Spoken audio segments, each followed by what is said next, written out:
This podcast is brought to you by iPlayHockey.ca. iPlay is the leading hockey insurance provider to coaches, camp instructors, spring and summer hockey leagues, and tournaments across Canada. If you need insurance for hockey, iPlay has you covered.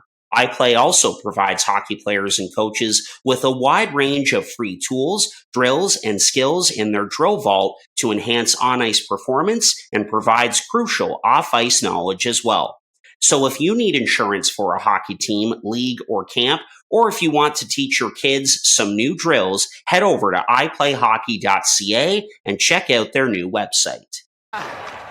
Hello and welcome to episode 248 of the Boys in the Booth podcast. This time, Chad Melbourne, myself, joined by Casey Abrams. No Harper Cody tonight. He has some more important plans to attend to. Apparently, sushi was the big plan tonight that he couldn't make it. What dedication from this guy. I mean, listen, I'm not in a position to speak. I missed last weekend, but I feel like I had a better excuse. My flight was delayed.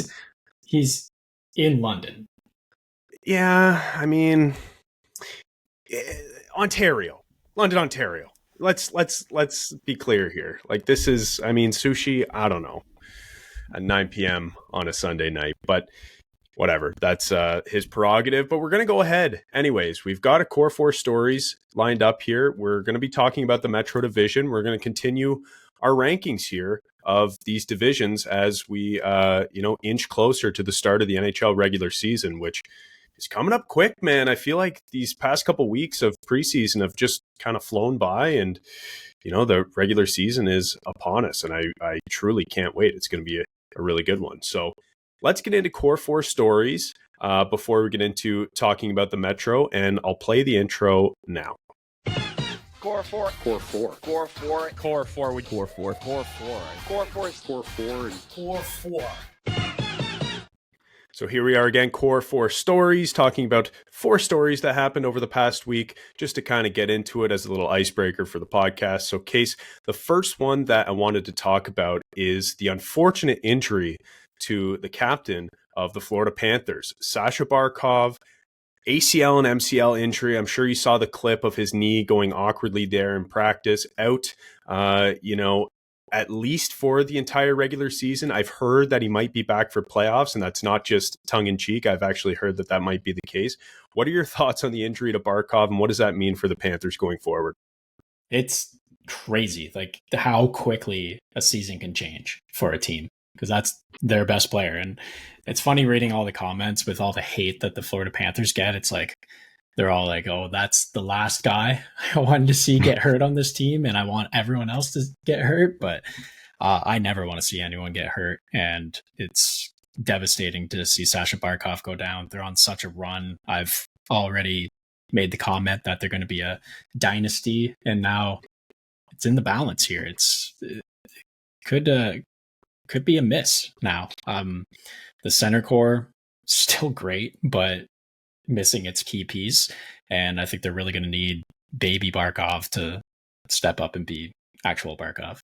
Yeah, exactly. So Barkov out for likely the entire season. We know that the LTIR rules are different, so in the playoffs they will have to be under the salary cap, but so they won't be able to pull the LTIR stunts that we've seen in the past this year, at least to the same extent. You will have to ice a cap compliant lineup, even if your team is over the cap. That's the new rule there. But interesting times for the Florida Panthers. Obviously, Matt Tkachuk is out until in and around Christmas time, I believe, too. And something big for Barkov that I feel like a lot of people aren't talking about is the Olympics, man. He's going to have to miss the Olympics, and if Finland was going to be any sort of dark horse in the Olympics now, I feel like that's just not going to be the case without one of their best players, if not their best player. So that's really unfortunate for the Finns too. Yeah, captain. Yeah, exactly. Moving on to number 2, our second story in Core 4 stories. Mason McTavish finally inked a new deal with Anaheim. They were playing hardball, but he finally signed a deal for $7 million times 6 years. What are your thoughts on that deal, Case? How do you think that'll age? You always hear these holdouts, and they always get dragged on, and there's so much drama, and it's like, oh, should they trade him? Oh, how are they going to sign him? What's the contract going to look like? And then the contract comes out, and it's like totally underwhelming. I'm like, It's like oh, the is most that what we were reasonable holding contract. out for? Like, yeah, oh, totally reasonable. Okay, next. Like, thanks. Yeah. Yeah. So Mason McTavish literally got the William Nylander contract of 5 years ago, and the cap is $15 million more than it was then. So, yeah, I don't have a problem with Mason McTavish signing that deal. I think it'll age really well. And, Yeah. you know, a lot of people, again, going back a couple episodes when we were talking about the Pacific, Anaheim is the sexy pick this year for a team who could surprise a lot of people and maybe make the playoffs after being, you know, kind of dog watered the last half decade. So Mason McTavish will certainly help their chances there. Moving on to number 3, our third Core 4 story, and we're sticking with contracts here. Did you see the new Stolarz extension case? Like, Yeah. what were your thoughts on that? That's like the model deal for an NHL goalie. Like, that's what I want my team to sign goalies at. Yeah, Like, no kidding. So just for some context, 4 years, $3.7 million for Anthony Stolarz. And this is a guy who, over the past 2 seasons, has been in the top 5 in save percentage across the NHL. There's a huge caveat, and I know what everybody's thinking listening to this. It's the games played. You can count the number of games he's played on your hands and toes in a single year. So that is the biggest problem with Stolarz is the how many health. toes you have, but Well, I mean, last year was his career high in games played, and I think he played just over 30. So, I mean, he's been a backup his entire... I'm not saying I got 30 toes, Case. That would be crazy. What's in the water here? But the point is not very many, not as much as a starter, and that's why he didn't get starter money, despite the fact that his numbers point to him being a starter when he is in the net. exactly. But that is so good for Toronto. You know, maybe Stolarz wants a couple more bans, but that's a reasonable dollar value and very reasonable term. Like, don't give goalies 8-year terms. I'm sorry to all the goalies out there, but it's just absolute voodoo, as we always say, and you never know what's going to happen. So I love this contract.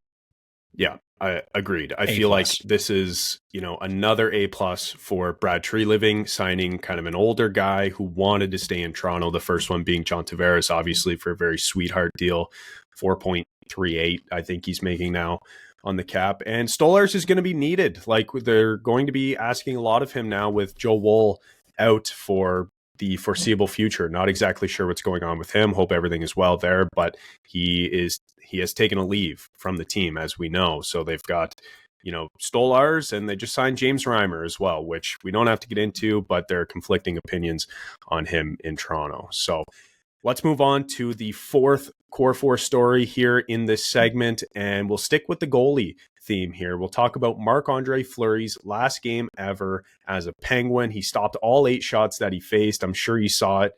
How did that make you feel, Case? What'd you think of the Flower returning home, getting a picture with the Core 4 in Pittsburgh, and ending his career there on a PTO? Nice hit of nostalgia there with those pads. Looked so good. Like, right back in place. So happy to see him get the standing ovation in Pittsburgh. Everyone loves him there. And then, like, the 2 guys who got to him first at the end of the game, Malkin and Crosby. It's just... yeah, just so much nostalgia and a perfect way to go out. Yeah, and Sid scores a goal, and he goes by and he taps Flower, and he taps, his kids and his wife or whatever, and it's just class act from a classy guy. You know, there's a reason why he's so beloved across the NHL. It's because he's meant so much to every team that he's played for, especially Pittsburgh, where he got those 2 cups. BetterHelp is the paid partner of this video. The new year is a blank space for you to write a new story. BetterHelp makes it more convenient to get you started. BetterHelp is fully online, making therapy more comfortable and convenient. They carefully make sure therapists on the platform are well qualified, and their customer support team is there to help you if you have any questions. With over 7,000 reviews and a 4.5 rating on Trustpilot, BetterHelp is a platform you can trust. Your next chapter starts today. Get 10% off your first month of BetterHelp online therapy at betterhelp.com/boysinthebooth in paid partnership with BetterHelp. So that's Core 4 stories, Case. just the two of us, we're flying through this one today. We're going to talk about the Metro, like we said here. Of course, your team being the New Jersey Devils in this division here. We're going to be talking about them. Not sure where we're going to put them, but I'm going to defer to you. Who do you think is going to finish in the number one hole in the Metro division? We'll go you and then back to me, and we'll just go back and forth, and we'll rip through 1 to 8. Who do you think's finishing first, Case? Would have made more sense for me to go second, considering who's going to come second. But I'm going to take the Carolina Hurricanes to be first in this division. I think I'm going to go ahead and lock that in. I am having a hard time finding a flaw in this team. Love the offseason. They go out and pick up the big fish in free agency, who essentially replaces Necas with him being traded last year, and they hold on to Stankoven, who was kind of the replacement there, and that fills in a very key hole that existed in this team, and that's the 2C, as you can see on the screen if you're watching. Carolina last year, especially watching them in the playoffs, was so frustrating, but they had this high speed, relentless, maximum volume of shots game last year, where they outshot opponents like 48-17 each game, and it was really just like death by 1,000 paper cuts when you play against them, because they were, only 9th in goals despite being 2nd in shots and 1st in shot differential, because they just controlled the play that way. And it was really because they have this good, strong puck pursuit and high transition play that works really well. And I think that type of play, that style of play, the high volume shooting, fast paced game is going to be perfect for Lars Ehlers, as long as not Lars Eller, Nikolai Ehlers, as long as Ehlers stays healthy, and he's going to be kind of that top end scoring that maybe they've been missing in the past.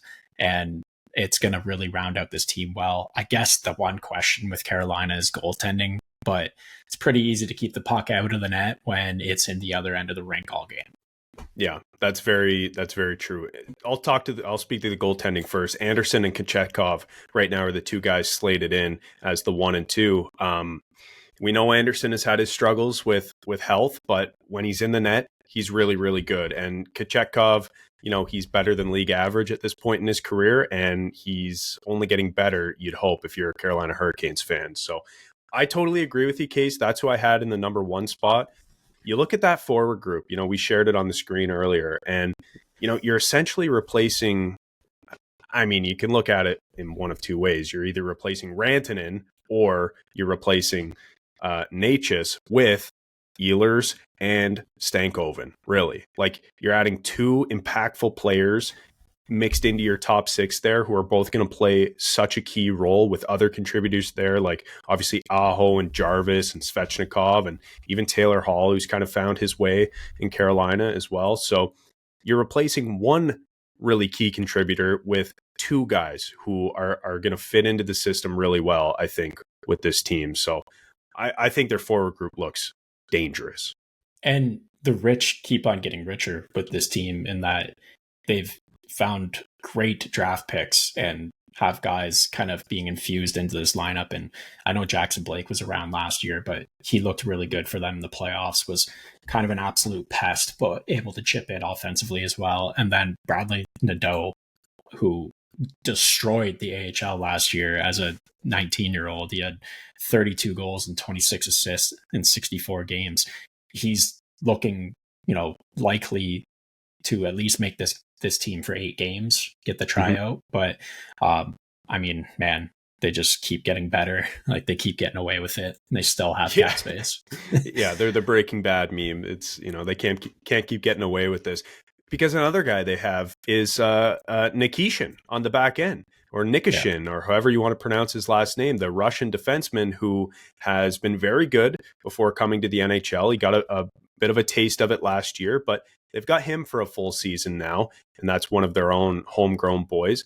They added Keandre Miller to the back end as well, kind of revamped their blue line after losing a couple guys over the past couple seasons. So I really think that this team, top to bottom, is going to be very dangerous. And we all know the system that they played too. You mentioned that they had the 9th most goals in the NHL last year. they also had the 10th best goals against. And speaking about them from an analytic perspective, they're a team that controls the puck a lot. They had the most expected goals for last year in the entire league in all situations, and the 8th best expected goals against. So not only are they generating the most expected goals across the entire league, they're scoring in the top third, and they're barely giving up chances. And when they do, they have 2 competent goalies here as long as they're relatively healthy. So I really like this team. I think it's their division to lose, and I think we can move on to number 2. All right. Number 2, Case, you'll be happy to know I'm in agreement with you. I'm going with the New Jersey Devils here. Good. So let Don't me have to argue. All right, moving on. Number 3. Next, move on to number 3. There you go. I'll put it up on the screen here, so you can kind of take a look at the lineup as I give a brief synopsis here. But last year they were 21st in goals for, which was kind of a down year offensively for them. But they were 5th best in goals against last season. They were 4th in expected goals for, so they generated a ton. They just couldn't finish in those key moments. And they had the 13th best expected goals against as well. I really like what they had between the pipes, as you know, with Markstrom and Allen. Both guys were really good last year. I really like what they have on the back end with guys like, Siegenthaler, Hamilton, Dylan Pesce, and the 2 newcomers who will likely be mainstays, Seamus Casey, Simon Nemec, and also Luke Hughes, if that deal gets done, will be impactful players. So I really like what they're doing in goal and on the back end. My one concern about this team, I still think they're better than, everyone in this division except for Carolina. But my one concern is some of the depth in the forward group. I'm interested to see what Griciuk will do this year, in first year in North America. I know he had some really good KHL seasons where he was scoring very highly as a young, talented prospect. Interested to see what he does in North America. Another guy is Paul Cotter. That's a guy who, kind of busted onto the scene last year and scored a bunch of goals, but then kind of fizzled out as the year went on. So I'm interested to see what he'll do. Andre Palat, can he bounce back and kind of earn his $6 million? And the list kind of goes on. I think there's a few question marks in the bottom 6, but all things considered, with the weapons they have in the top 6, I think they're going to score more than they did last year, which I think bodes well for their position in the standings. That's why I've got them in the number 2 spot. You obviously agree, but what are your thoughts? Yeah, I guess I'll start in net because that's where you started. There's so much depth outside of that 1A, 1B situation they have there. Nico Dawes is still a very competent goalie. He might be taken away off waivers for all I know. That could happen here. But Jakub Malik in preseason has looked phenomenal. He actually looks like he's 7 feet tall and 300 pounds, which he's not, but he's massive and fills up the net so well and has played phenomenal. And then, one of the best prospect goalies in the world in Mikhail Yegorov. So happy with what's going on in net. Everyone always talks about endurance of Jacob Markstrom, but when you have Jake Allen backing him up, and then Dawes and Malik and all these other guys, it's just not really part of my concern in the end here.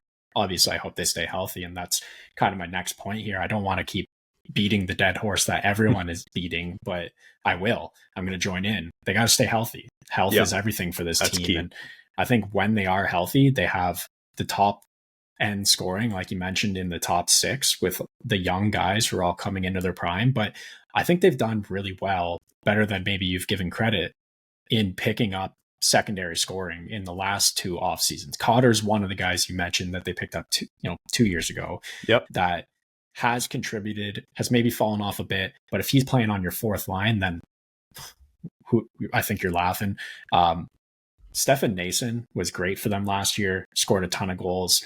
They picked up Connor Brown this season, Evgeny Danov as well, who's kind of not only filled in so far with Jack Hughes and Jesper Bratt, which I don't really want that to be a long-term thing, but he's been a mentor for Griciuk, which is great because they didn't have any Russians and he doesn't speak English. So it's been good to have him on, but that's really where I want to get to. Everyone's been talking about the need for a top 9 forward, which strange need. If that's your biggest concern, looking pretty good. Yeah. But the need for a top 9 forward, look no further than Arseny Gritsuk.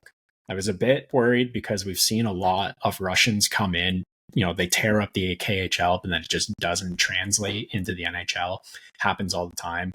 Well, I held off on being excited for a while, but after watching the preseason, I can confirm that this guy is the real deal. And I even threw out a long-term bet on him winning the Calder, just for a little, All right, you heard it here first. Gritsuk plus winning the Calder. Put your life savings on it. I think he's like plus 3,000. Do I think he'll win? Probably not. But I just have a feeling that it's a Panarin situation here, coming in at 24. He's a man. He came in thicker than everyone thought, yet he still has the speed. He's going to kind of just fill in so well. And even today, he played with Hughes and Bratt in the preseason. His shot is ridiculous. He's got a knack for scoring. He goes to the net and he's creative. I think he's going to fit in perfectly with those other young guys on this team, and it's going to be phenomenal.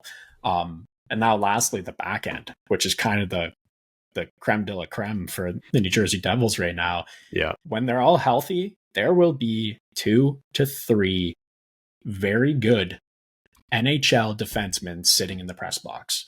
Yeah. Guys that would be in most other teams' top 6. I'm talking Nemitz. I'm talking Seamus Casey. I'm talking Ethan Edwards. Kovacevic looks like he should be in the NHL. Kovacevic is kind of filling in as the 6th guy right now, but Nemitz took a step last year and looked great in the playoffs. So one of those guys is going to be in the press box, and that internal competition is going to be great. And I'm looking forward to seeing who it ends up being. But Kovacevic just was a rock last year. So, I mean, I think Nemitz has his work cut out for him.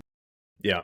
But point is, like, that healthy competition on the back end is a really positive thing for New Jersey. They've got a lot of guys who can play at all positions, honestly. And now it's time for them to put together a healthy season. We need Jack Hughes to get 100 points, and be healthy all year and dominate like we know he can. So a lot of things here, maybe went wrong last season for New Jersey. I talked about them generating the 4th most expected goals in the league, but scoring, what did I say? I think 14th most or something like that, or actually 21st. So, there's some work to do there, but I think this year, if things kind of go their way, I think it's shouldn't be a problem for them to finish 2nd in this division. Yeah. Yeah. And I don't know, it's promising. They just got to stay healthy. Got to get Luke Hughes signed, but I have no doubt that that's going to happen. And to talk about Jack Hughes' injuries, like, I love his quotes from all of the questions from the media. One of them, my favorite, is they're kind of talking about what he can do to better his body in a way he's not going to get hurt. And he's like, I don't know. I think no matter what, if you go into the end boards at 1,000,000 miles an hour awkwardly, your shoulder's going to bust. Like something like that. I forget what he said, but yeah, he's got a point. And all the Hughes brothers are great quotes. They're really funny. Sound bites constantly. And like, he kind of gave an Austin Matthews answer as well at one point where he's like, wow, you're like, okay, I think you're done with that question. You already asked it twice in one scrum, so I think we're good for a while. like I want to hate it, but anytime he touches a mic or Quinn for that matter, and Luke, I don't really know. I think because he's the younger one, he's maybe a bit more timid with it so far. But anytime those Hughes brothers touch a mic, man, I'm listening because it is the most deadpan but funny stuff that comes out of their mouths. So New Jersey is poised to have a good year. We'll see what they do. I think the number 2 hole in this division is the right place to put them. And we'll move on to number 3, Case. Who you got? We interrupt this podcast to tell you about one of our favorite partners, Sign Up Expert. If you're a sports bettor, whether a brand new one, casual, or hardcore, listen very carefully because this ad is for you. Guys, line shopping for the best odds matters, and that's why any profitable sports bettor needs to be using multiple sports books to maximize their winnings. Thankfully, there has never been a better time to get signed up, and we are here to connect you with the best promotions industry-wide.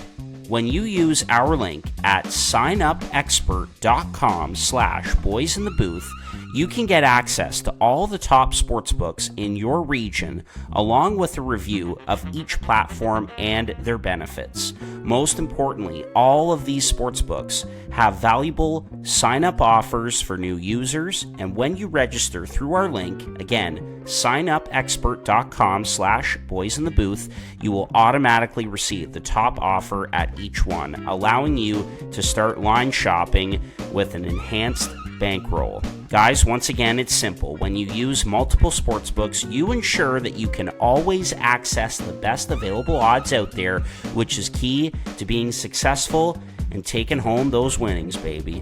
So, if you want to take advantage of these incredible benefits and support our brand all at the same time, it's a win-win. Please consider signing up for your next sportsbook through our link in the description down below. signupexpert.com/boysinthebooth. One more time, that's signupexpert.com/boysinthebooth. Hey guys, Harp here from the pod. We all want two things as sports fans when it comes to buying tickets: to not be ripped off by scalpers and to have an easy way to do it. That's where SeatGeek comes in. This pod is sponsored by the absolute best ticket app out there, SeatGeek. SeatGeek takes the confusion out of buying tickets, making it quick and easy to get the best deals on tickets to your favorite sporting events. It does this awesome thing where they score each ticket out of 10 based on its value, so you know whether you're getting a good deal or not. If the tickets are green, you'd better act quick and secure those things, but if the tickets are red, maybe wait a little bit before pulling the trigger and monitor the price in the SeatGeek app. SeatGeek just makes it way too easy. Anyways, here's the best part. SeatGeek has completely hooked us up. Boys in the Booth listeners get $20 off their first purchase on SeatGeek with the promo code Boys in the Booth in all caps. Click the link in the description to download the app today. And remember to get your discounted tickets to your favorite sporting events using the code Boys in the Booth in all caps. Get great seats for a fraction of the cost with SeatGeek. Now back to your regularly scheduled podcast. I've got the Washington Capitals. I think there will be a little bit of a regression back to the mean off of last year where they won this division, but that's still a playoff spot. Number 3 for them, because you look at this lineup and they've got a lot of guys who had career bests last year, or I don't know, maybe like anomaly seasons or whatever you want to call it, but they kind of maybe overperformed, scored a little more than expected, both visually and analytically, but there's still a high level of scoring on this team. A lot of young guys who are going to kind of step up this season, which is amazing. They've actively rebuilt while their veterans are still in the process of being good. So yeah. Hopefully Pittsburgh can do the same thing. But the back end is one of the most reliable in the league last year. So if Thompson and Lindgren continued to pick up where they were last season, I think these guys are a playoff lock.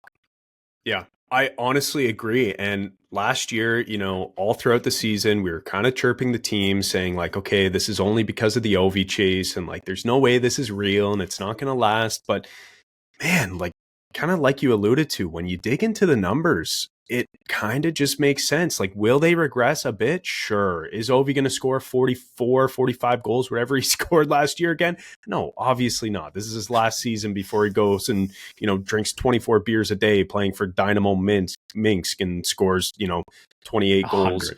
Yeah, 28 goals in his first 4 games there. But yeah, so they might regress a bit, but I don't think that what they did last year was that unsustainable.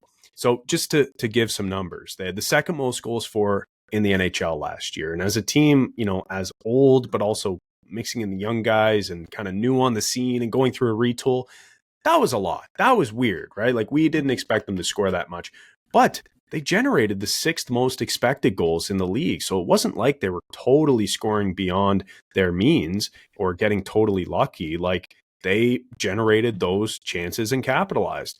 And then in terms of goaltending, Thompson was the 3rd best goalie in the league last year, according to goal save above expected. And Charlie Lindgren wasn't far behind him. He was, better than league average. So I don't think there's a lot to regress here. I don't think they're going to score maybe as much, but I think they've mixed in enough young players, like, whether it's a Protas or a Miroshnichenko or a McMichael or a Strome, who really, burst on the scene with Washington a couple of years ago. Like, I think they've got enough there to get right back into a playoff spot. And I think Washington is now considered the gold standard of what you need to do if you have a team with an aging core.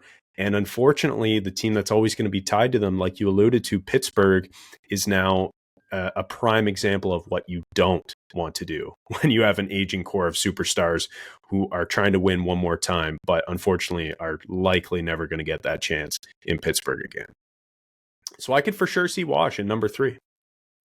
Yeah, I like it. Okay, let's move on to number 4 here. I think this isn't a hot take for number 4, but I've got the New York Rangers. I think with JT Miller as the captain, there are a couple teams here that sort of could slot in. I think the top 3, and honestly, kind of in that order, are locks for me. But at number 4 here, that's where it sort of opens up. I picked the Rangers because last year, Igor was still really good, despite the fact that the team bled chances. Igor was still really good. They've still got that guy. JT Miller is now their captain, and Adam Fox and his followers are currently punching the air right now, but that's what you got. You got JT Miller back, and he's your captain. They totally rebuilt their D-core. They've got guys like Gavrikov now, Will Borgen, who they got from Seattle, Carson Soucy from Vancouver, and also Seattle before that. I really like their back end now compared to what it used to look like. I like their goaltending, obviously, as I mentioned. I don't mind their forwards. I think the bottom 6 is pretty thin, and that is where I'm hesitant on this team. It almost feels like when you look at their bottom 6, it's a team that is pretending to be something they're not, or a team that's playing in a league during a time where enforcers mattered a lot more than they do now. And that's my big concern with the Rangers, is their bottom 6. And I'll put it up on the screen as soon as I get it here. But what do you think of the Rangers in the number 4 spot, Case? It seems like you had maybe someone else. The bottom 5 of this team is like in the bottom 5 of the league. I know bottom 5 isn't a thing, but like the your last 5 forwards on this team is not good. I agree. Yeah, it's a weird statement, I know, but there you go. Chad, I could be convinced to put these guys out of the playoffs, but for now, I also had them in the 4 spot. And there's still something to be said about this top 6. They all kind of took step back statistically last year. I don't think that happens to that extent this season. I think there's a little bit of bounce back, similar to Washington, the regression to the mean, and they've still got it if that happens. Do I hate their bottom 6? For sure. But I think there's a lot of scoring in that top 6, and those line 3 and line 4 just have to worry about not getting scored on, which boy were they bad at last season. The team defense was horrid. It was open season in their crease and in the slot. Season stats here: 5th most rebound shots against, 4th most high danger chances against, 3rd in medium danger shots against.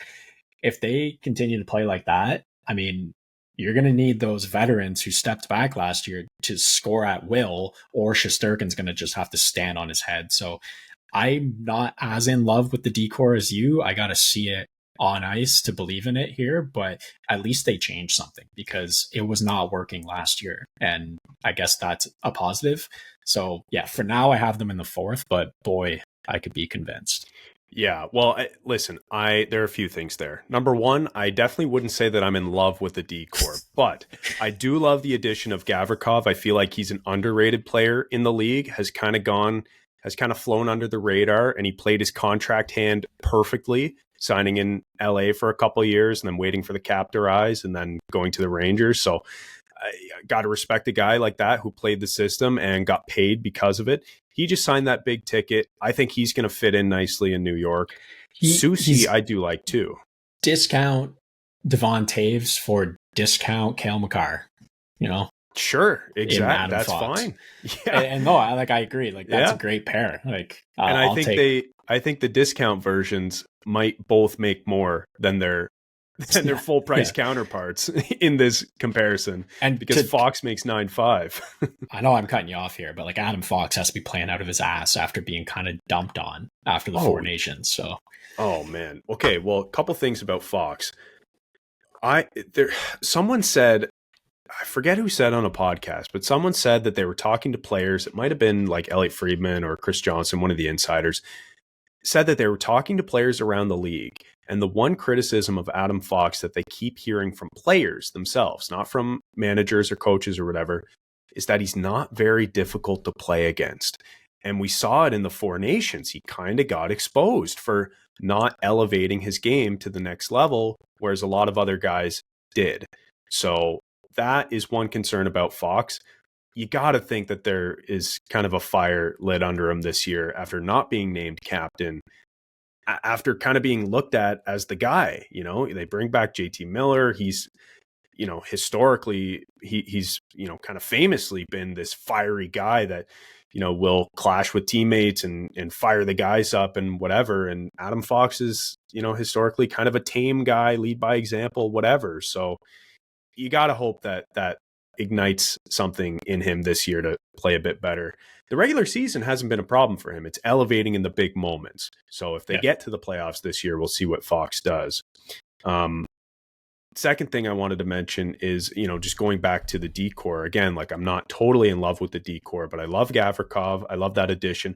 I think Soucy is good too. And for whatever reason, they really, really like Will Borgen from Seattle that they got in the Kako deal, I'm pretty sure, back for him. So I think that pair, you know, it's going to be new, it's going to be different, and different is good because different can't be better this year for the Rangers. Last year, to add to some of the stats you were talking about, 27th in expected goals against. So yeah, just giving up more expected goals than most other teams in the league. They can't be there this year if they want to be a playoff team, no matter how good Shesterkin is. Like that is a key thing. They have to tighten up team defense. I don't know how they're going to do it, whether it's personnel or systems, but that's going to have to change if they're going to be a playoff team this year. The final thing I'll say about putting the Rangers in this 4 spot, again, like you could probably tell from my tone and through our conversation, I was quite hesitant to put them here. I don't think it's a totally controversial pick, but I'm glad I didn't have to do it. Yeah, I was a little hesitant though, but I ultimately landed on the Rangers at 4 because I don't think this division is very good. I could totally see 3 teams in this division making the playoffs and 5 from the Atlantic. I could totally see that this year. Like, are the Sens better than the Rangers? Probably. Could the Habs be better than the Rangers this year? Sure. Could Boston? Who knows? You know, like, could Buffalo? Why not? Detroit? I guess. Like, I don't know. I look at this division. The funny thing about that, though, Chad, yeah, to cut you off, talking about this division, is the way it works is you play teams in your division the most. So that's true. Yes. Is the Atlantic Division better? Sure. Will there be 4 Metro teams in the playoffs? I'm going to bet that because there's 5 good teams in this division. There's 6 or 7 in the Atlantic. Mm-hmm. I think that, you know, the likes of the Rangers and Columbus are going to pick up a lot of points here and there, and they're going to be maybe trickling into a playoff slot just because there's so much competition in the Atlantic. That's what I'm guessing. Like, I know that's not quite how it played out last year, but that's a good point. Prediction. That's a good point. Yeah, I mean, if you get to beat up on Tristan Jarry and the Pittsburgh Penguins 4 times a year, like, you know, that might be 8 points right there. So yeah, I hear you. Okay, let's move on to number 5 then. If you say there's 5 good teams in this division, who's the 5th, Case? Well, I already showed my hand there, but I've got the Columbus Blue Jackets. I really wanted this to be the season that I pushed them forward and, you know, put them in a playoff spot and kick the Rangers out, but I'm a coward and I have the Rangers higher than them. So here we are. There's a lot of growth in this team last year. We saw it from a lot of their young, star players. Maybe everyone except for the one that asked for a trade, ironically, in Chinnikov. But I expect him to break out this season now if he sticks around in Columbus. So a lot of growth, a lot of young guys looking like stars. Werenski cementing himself as a star. They showed that they can score just an absolute ton of goals. In fact, they scored as many as the Toronto Maple Leafs last year. Crazy. But the team defense and goaltending is holding me back for now. Maybe Jet Greaves is the answer in net. That could be. Maybe it's just maturity and responsibility kicking in for the younger players. I don't know. But something has to happen in terms of defense for this team because, they're scoring a lot of goals, but I think their goal differential was around 0 last season, and that's not going to do it. Yeah, just looking at it, how many games did Jet Greaves play last year? Did he play any? Because I wrote down Jet Greaves as kind of a wild card for this team Played this year. 11 and had a .938 save percentage in those games. Okay, that's why he wasn't coming up on Money Puck. I thought I saw his numbers being really good last year, and I remembered him being good, but I couldn't find it on Money Puck quick just now. But yeah, so I wrote him down as a wild card for this team because historically goaltending has been just utter chaos for the Columbus Blue Jackets here. Merzlikins always has a chip on his shoulder, but has never really been able to, deliver on that promise. And also, I believe they picked up Fedotov too. He's somewhere in their system as well. So God, he was bad last year in Philly. So it's kind of on Jet Greaves. And yeah, we'll see where that goes. I had a different team in the 5 spot here, Case. I don't mind Columbus. I'm not totally sold on them. I think last year they might have played a bit above their means just because of the whole, sort of galvanizing scenario with the unfortunate passing of Johnny Gaudreau and his brother, and how all the boys kind of rallied around that, and especially Sean Monahan, who had an incredible season last year for the team. And the vibes were kind of just there. We thought they were going to get into the playoffs at one point. It was looking like that, kind of down the stretch. And then unfortunately, it didn't happen for them. But I just look at, some of the numbers, and 21st in expected goals for last year, but they scored the 8th most, and 23rd in expected goals against, but they allowed the 25th. They were 25th in goals against last year, so right towards the bottom of the pack. I just don't see many difference makers in the lineup that are different from last year.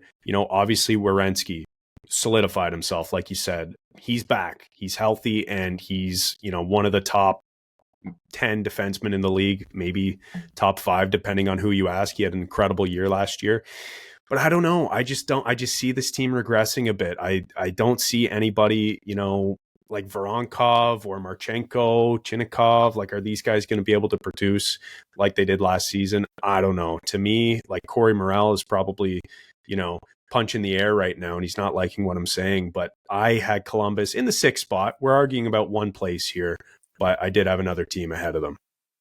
Yeah, but what I'm going to say is, who do they have different? They have Sean Monahan for more than 50-something games. They have Boone Jenner for more than 20-something games. That's they fair. have Johnson, Fantilli, Marchenko, Voronkov, Chinnikov, all getting older. They've got a new guy in Charlie Coyle, Miles Wood in the bottom 6 to kind of, bash and bang here a little bit.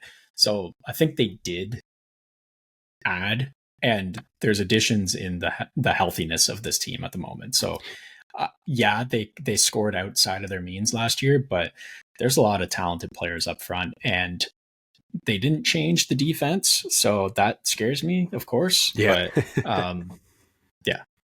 yeah. I'm still backing them.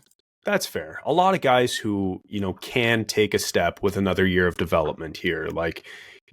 Another year for Cole Sillinger, maybe he can be more than a 4th line guy at the NHL level. Another year for Kent Johnson, Adam Fantilli. Can, Fantilli reach superstar status? There are a lot of question marks with those young guys. Matejchuk's another guy in the back end. Obviously, they dealt Juracek, but a lot of guys who can step in and compete for spots and try to establish themselves as, NHLers and try to be in that upper echelon of NHL player.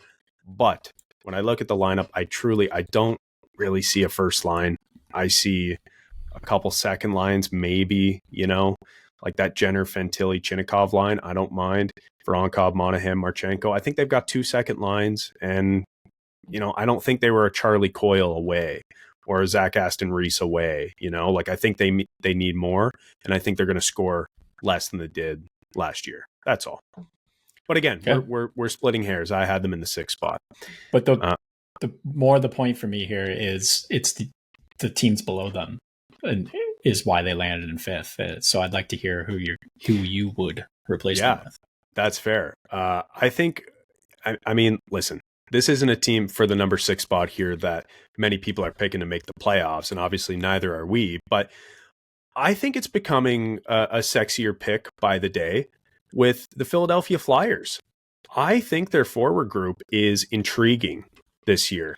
I really like the addition of Trevor Zegras. I know he's had, a couple down years and has dealt with injuries and whatnot, but I mean, look, I'll put it on the screen here. Like, just take a look at this forward group with Zegras, and you've got Michkov. I saw they connected for a sick goal in the preseason the other night.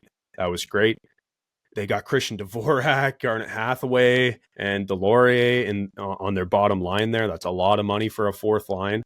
But, like Konechny's a good player. Couturier, Owen Tippett, Tyson Forster. Like, I think they've got guys. Bobby Brink is on the up and up. Like, they've got guys who can play.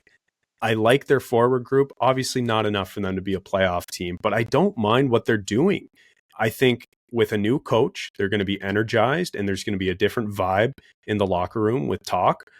I don't know. I just think the Flyers could be better than they were last year. And last year, they finished dead last in this division. So I see them jumping up 2 spots. What do you think, Case? Well, it's the first time we've really strayed because I had Philadelphia in 8th for this division. Really? Worse than Pitt? I don't believe in this team at all. I think that the forward group is very thin, especially down the middle. I know Trevor Zegras likes to play in the middle, but I don't know if he should play in the middle. Sean Couturier is playing better than he should be after his bounce back from injuries, and I think that regression is going to kick in. There's just kind of like these young guys who are starting to become not young on this team that it hasn't really worked. It hasn't really kicked in for, that I'm not impressed with. And Bobby Brink and Noah Cates, I don't know. They shipped 2 of the guys off to Calgary because there was the same thing. They're kind of getting into the age where you're expecting more from them. And it's really seemed like a lot of that in Philadelphia, and it's continuing in that way. I don't believe in the back end whatsoever. And the goaltending, I know they brought in Dan Vladar, but okay, so you don't think Emil Andre and someone Zamula is a good bottom pair? Zamula is actually fine. What's Zamula's first name? I don't know. Igor. Know that player. He's a big defenseman. Like, see what I'm saying? Like, this isn't. Is this inspiring anything out of you? Well, listen, the reason why it is a bit inspiring is because I think the team has a new lease on life with a new coach. And I think adding Trevor Zegras to a guy like Matvei Michkov, I feel like it's just going to be fun. It's the player, they're going to just let them play. And also, Jamie Drysdale hasn't exactly worked out since he came over from Anaheim a couple of years ago. He, in a contract year, has a bit of something to prove here. And same with a guy like Cam York. Like, he signed his deal, right? He's in his first year of his new 5-year deal. I'm looking $5.15 million. Travis Sanheim, is he going to be an Olympic defenseman? We'll see. But I think there are a lot of question marks, but sort of in a good way. A lot of guys with something to prove. No, I don't think they're going to make the playoffs, but I think with a new coach, they're going to be in a position to at least compete. And, as something that Harp always likes to say, about the Sabres, because they've been in this position so many times, maybe they'll play meaningful games down the stretch. How about that? Maybe. Meaningful in that they might spoil a playoff spot for someone else, like with a win. But I don't know. When you talk about Cam York and I like Travis Sanheim. Yep. When you talk about that as a top pair, that's no, I good. hear you. Listen, And I hear you, and that's what falls off drastically on the back end, which no goalie has worked in Philadelphia because they just get shelled constantly, and I don't think that they've done anything to improve that situation. And they brought in Vladar to try to stop that shelling, but is that enough? No, I don't think so. So I am very low on Philadelphia, maybe too low. Maybe they should be 7, but I don't know. listen, they've had 2 they're on their 3rd coach for a reason. Yeah. Well, yeah. Torts' shelf life was obviously quite short, and I mean that's known. Dumb. Yeah, they do that. That was not the coach at the time. But let me push back on the team getting shelled a little bit, because last year they were 9th best in expected goals against, but allowed the 28th most goals against in the league. So, that tells me that it was goaltending, and they were playing in a system that, despite the fact that they don't have world beaters up front or on the back end, they were preventing chances, at least to be, sort of middle of the pack or top third of the pack in the league. They had Ivan Fedotov and Sam Ersson, guys who had, whatever it is, 860, 870, 880 saves. We could look it up, but it doesn't matter. The point is, it was bad. This year, I'm not saying Vladar is a world beater, but at least he's a competent NHL backup and has been for years, and can maybe give them league average, which I think is all they need. Listen, I'm not arguing that this team is going to be a playoff team. I just think they're better than dead last in the division, given the fact that the Pittsburgh Penguins exist. I guess we'll see, because I don't know. I don't believe in this team. We'll see on this one. Okay, who you got at 7 then, Case? The New York Islanders, I would say, is the better team. I think it's time for a bit of a retool, and I think everyone agrees with that, but they're not going to be a terrible team by any stretch of the imagination. I highly doubt they're going to be a playoff team, but there's still a strong D-core here, despite missing their best guy. Hopefully Schaefer can fill in and be Noah Dobson here soon. I don't know if that's going to happen immediately, but he's looked really good. World-class goaltending, once again, as always, in Sorokin. And then reliable veterans up front to play team defense. And you're going to get that. But are they going to out-defense every team, every game? Probably not, because if you thought these guys couldn't score last year, get ready for this season. You know what? Hopefully for Islanders fans, I'm wrong about which 24-year-old Russian is going to come in and tear up the NHL, because boy, do they need someone to score. And Shabanov, I don't know, maybe he could be that guy, but even the guys who are good and prolific on this team, Matt Barzal is better as a winger. Yep, 100%. And now he's going to play center because Brock Nelson's gone. 2023-2024 was Matt Barzal's best season outside of his Calder season, which I think he was playing wing in the Calder season as well. Yeah, he's playing with shotgun with Johnny T. Yeah. And he moved to wing in 2023-2024 because Bo Horvat came in and he put up a point per game. They're moving him back to center now to kind of fill in that weak center core. So I think that's going to hurt the scoring once again. But there's guys here. There's guys who can score, but there's guys who are all very reliable. I just can see them being competitive. Yeah. They're not going to be a playoff team, but I can see them just being there, and it's maybe the worst thing for them because they need another first overall pick or something like that, but maybe they can win the lottery again. Yeah, competitive is the word. Like, you look at this team, like, they're going to be competitive. They're going to be scrappy. Like, they've got veterans who can play. It's not just a bunch of young guys who are figuring themselves out, like in Philadelphia, for a comparison. They've got guys who can play. I just don't know if the old guys who are still there are capable of, being the players they once were. And I'm looking, sort of on the back end at Pelech and Pulock. I don't know if they're world beaters like they used to be. I think they're still pretty good. And then guys up front, like, Drouin, he's kind of had a bit of a resurgence, or, Duclair and Lee and Palmieri and Pajot. Like, it's just a bunch of old guys. And in terms of players who can create, I think you're right, Case. I think it's Horvat and Barzell. And then it's everybody else. Like, I think they've got two guys who can really create. Yeah, can they bring in, some 24-year-old Russian winger, whoever it may be this year, to score a couple goals? Sure. Bang in passes from Matt Barzell? No problem. But this is a glaring hole on this team, and it has been for half a decade now, if not longer. It's the scoring. They scored the 28th most goals in the NHL last year, and they were 22nd in expected goals for. So not only are they not generating goals, but they're scoring even fewer than they're generating. So that's never a good sign. And in terms of goals against, like, it's not like they're playing incredibly structurally sound, at least from, just looking at the goals against and expected goals against.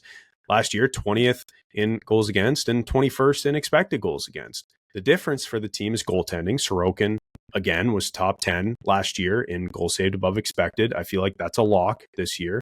Big save Dave Riddick as the backup. Sure, that's fine. That's not going to be a problem. It's just the scoring, and it's been such a glaring hole for this team for such a long time.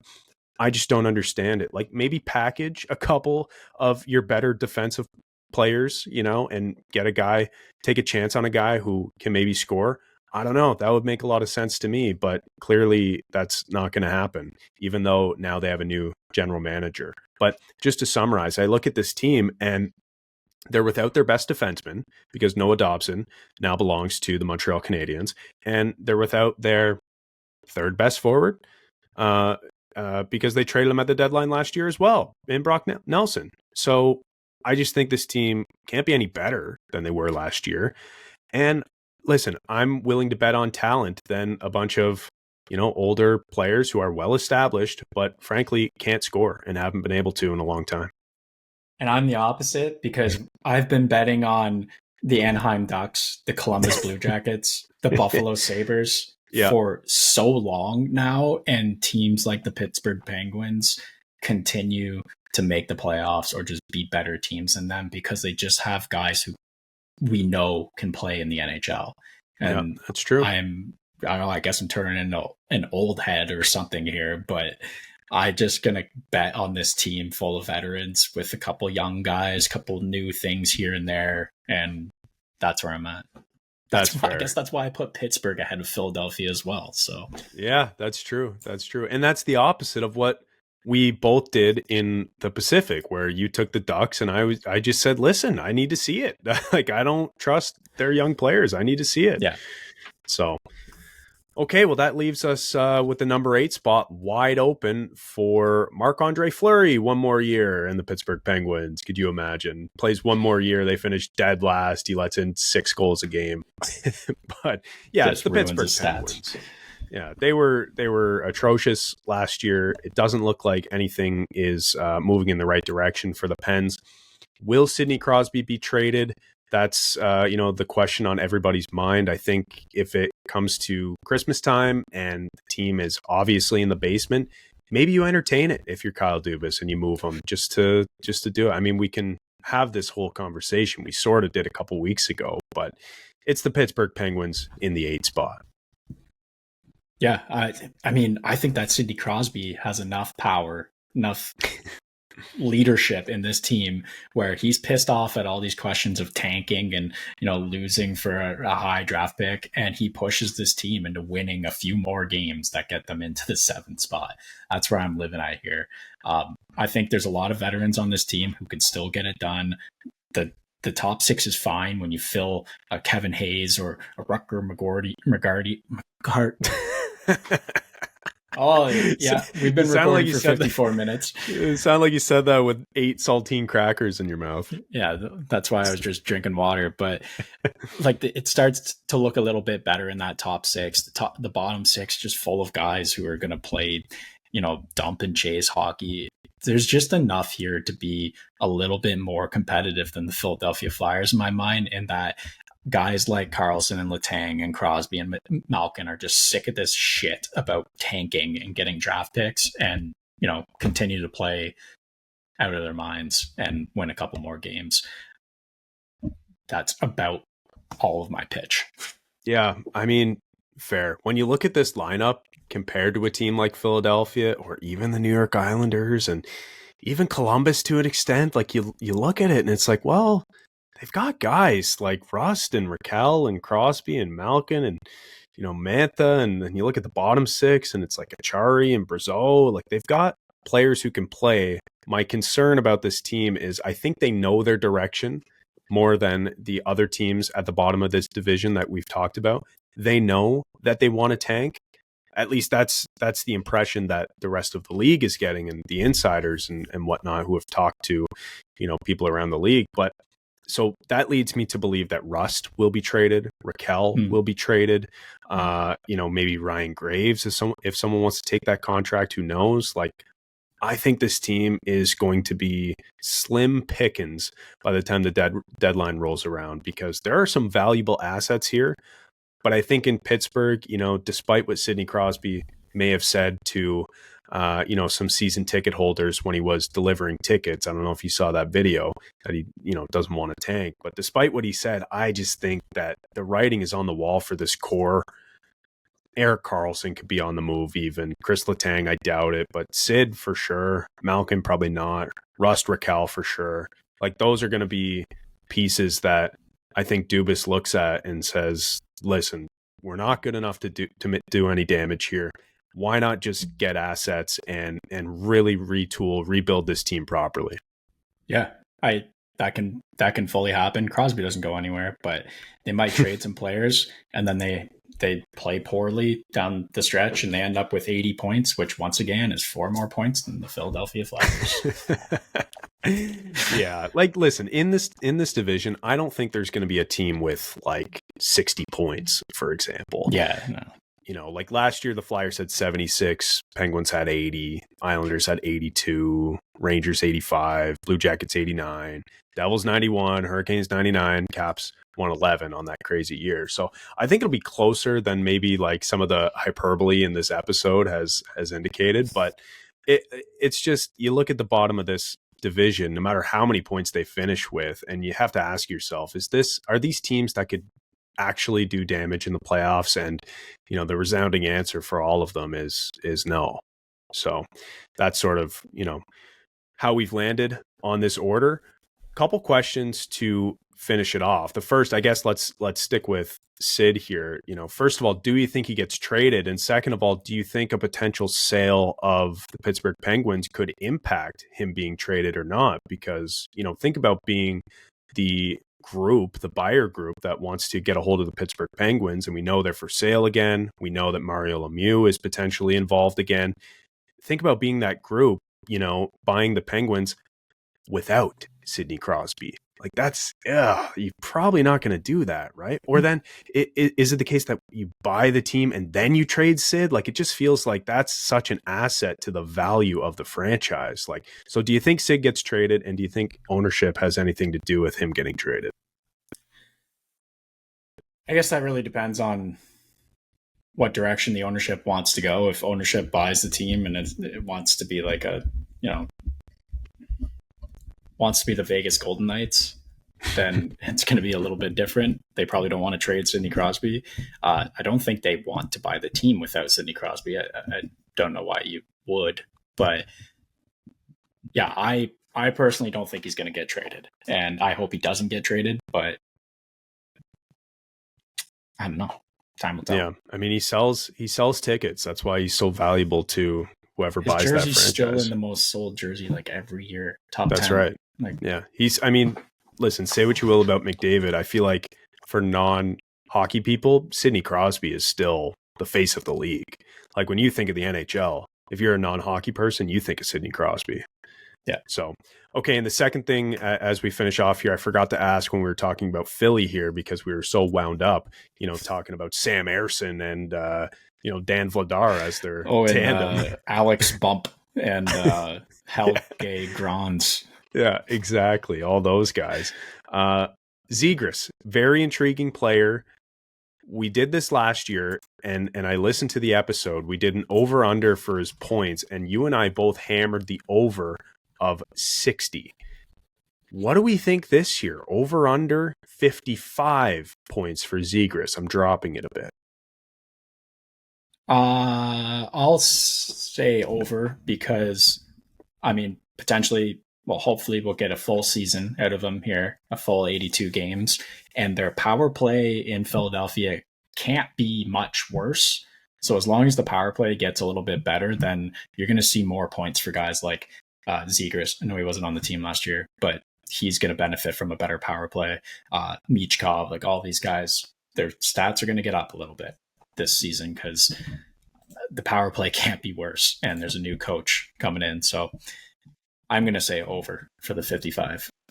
Yeah, I also like the over. I mean, if Harper was on this episode, I think he'd hammer the under. I think he doesn't like the player, and that maybe informs his opinion a bit. But as you can see on the screen, you know, his first 2 years in the league, his first 2 full seasons in the league, 61, 65, had that down year with injury, just 15 and 31. Another injured season last year with 32 and 57. But listen, like as down as the league is on this kid, he's a really good player, very talented. And I think if he's given, you know, some of the reins offensively that he wasn't in Anaheim, playing with Michkov, if he gets that opportunity, I think he could really do some damage. So I'm going to hammer the over as well. I could see another 60-point season from him. I mean, the Flyers, you know, despite what I may have said 10 minutes ago, I don't think they're going to be very good, but we could see Zegras, you know, getting some touches on the power play, like you said, and, you know, producing like he can. I like how the most arguing on this episode is about like the bottom 3 teams. I know. It just doesn't matter. Like, they're going to get 33 wins instead of 32. Like, ooh. Yeah, so dumb. We should be talking about the top of the division, but yeah. But yeah, we moved on from Washington so quick. But yeah, anyways, it's just more fun talking about the bottom feeders, is it not? Like, I mean, that's just the nature of the game. But okay, that's episode 248 of the Boys in the Booth podcast. We will talk to you next week when we have all 3 of the boys in the booth. Cheers.